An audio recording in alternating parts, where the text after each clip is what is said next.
আপোনালোকে হেণ্ডকাফ দেখিছে আমাৰ শিৱজৰীডাললৈ মনত পৰিছে সেই ছাত্ৰীগৰাকী যিদিনাখন হস্পিটেলত ভৰ্তি হৈছিলে এগৰাকী ছাত্ৰ সন্থাৰ সদস্যা যেতিয়া সেই আপোনালোকে কৈ থকা যুৱকজনৰ প্ৰতাৰণাৰ বলি হৈ বিয়াৰ প্ৰলোভনেৰে কৰা যৌন শোষণৰ অভিযোগত সেই অভিযোগৰ বলি হৈ এগৰাকী যুৱতীয়ে আত্মহত্যা কৰিব লগা এটা পৰিৱেশৰ সৃষ্টি হৈছিলে সেইগৰাকী যুৱতী এতিয়াও ছাত্ৰ সন্থাৰ সদস্যা তেওঁ ন্যায় বিচাৰি আজিও ছাত্ৰ সন্থাৰ মজিয়াত মাত মাতি আছে তেওঁ ন্যায় বিচাৰি আজিও আদালতৰ মজিয়ালৈ গৈ আছে আজিও তেওঁ মানসিকভাৱে ভাঙি আছে গতিকে যেতিয়া হেণ্ডকাফৰ কথা কয় আমাৰ সেই শিৱজৰীডাললৈ মনত পৰে আপুনি এই প্ৰশ্নটো সোধাৰ কাৰণে মই ভাল পাইছোঁ সদৌ অসম ছাত্ৰ সন্থাৰ সৈতে ছাত্ৰ সন্থাৰ প্ৰাক্তনসকলৰ সন্মান আৰু দায়বদ্ধতাৰ সম্পৰ্ক আমি তেওঁলোকক সন্মান কৰোঁ তেওঁলোকে মাতৃ সংগঠনটোক সন্মান কৰে তেওঁলোক মাতৃ সংগঠনটোৰ প্ৰতি দায়বদ্ধ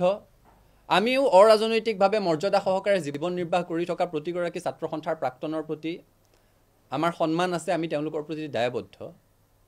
কিন্তু ছাত্ৰ সন্থাৰ মজিয়াত অতীজৰে পৰা এটা পৰম্পৰা চলি আছে যে ছাত্ৰ সন্থাৰ পৰা যদি কোনোবাই ছাত্ৰ সন্থাৰ অহিত কাম কৰি বহিষ্কৃত হয় তেওঁলোকে ছাত্ৰ সন্থাৰ প্ৰাক্তন হিচাপে সেই মৰ্যাদাটো নাপায় এই যিগৰাকী ব্যক্তি ছাত্ৰ সন্থাৰ এগৰাকী সদস্যাক যৌন শোষণৰ অভিযোগত অভিযুক্ত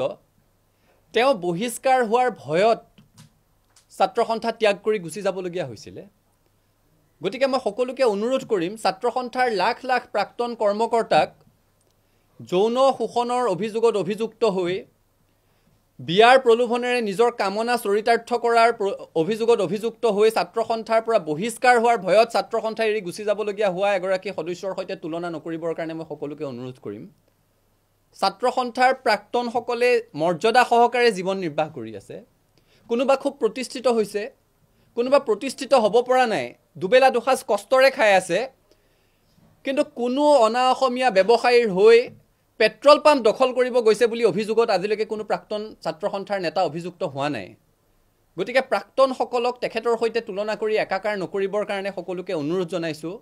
ছাত্ৰ সন্থাৰ পৰা মৰ্যাদা সহকাৰে বিদায় লোৱা আৰু সমাজত মৰ্যাদা সহকাৰে জীৱন ধাৰণ কৰি থকা ছাত্ৰ সন্থাৰ প্ৰতিগৰাকী প্ৰাক্তন কৰ্মকৰ্তাৰ প্ৰতি ছাত্ৰ সন্থাৰ সন্মান আছে সমীহ আছে ভালপোৱা আছে দায়বদ্ধতা আছে